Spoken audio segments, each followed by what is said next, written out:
2023 চনৰ 15 আগষ্টত ৰাষ্ট্ৰীয় পতাকা উত্তোলন কৰি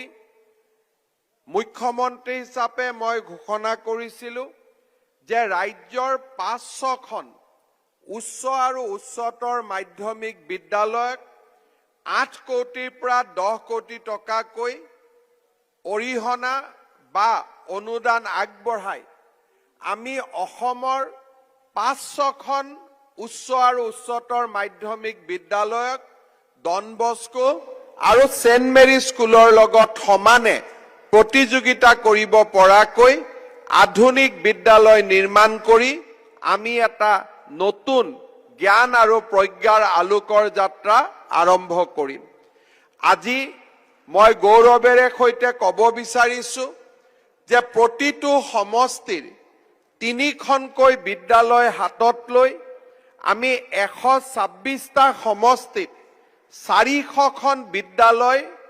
সুসজ্জিত কৰাৰ এক ডাঙৰ কৰ্মযজ্ঞত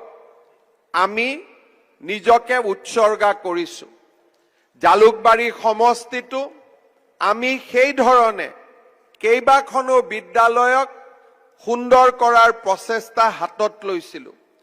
2023 চনৰ 15 আগষ্টত ৰাষ্ট্ৰীয় পতাকা উত্তোলন কৰি মুখ্যমন্ত্ৰী হিচাপে মই ঘোষণা কৰিছিলোঁ যে ৰাজ্যৰ 500খন উচ্চ আৰু উচ্চতৰ মাধ্যমিক বিদ্যালয়ক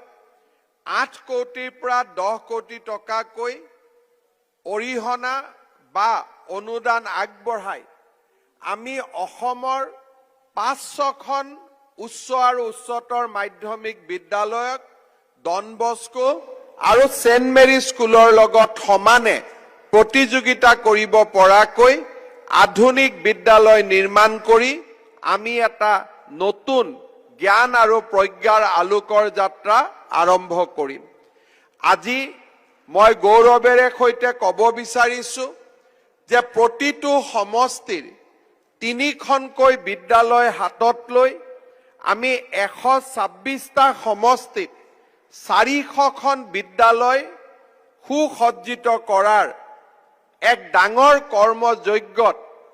আমি নিজকে উৎসৰ্গা কৰিছো। জালুকবাৰী সমষ্টিটো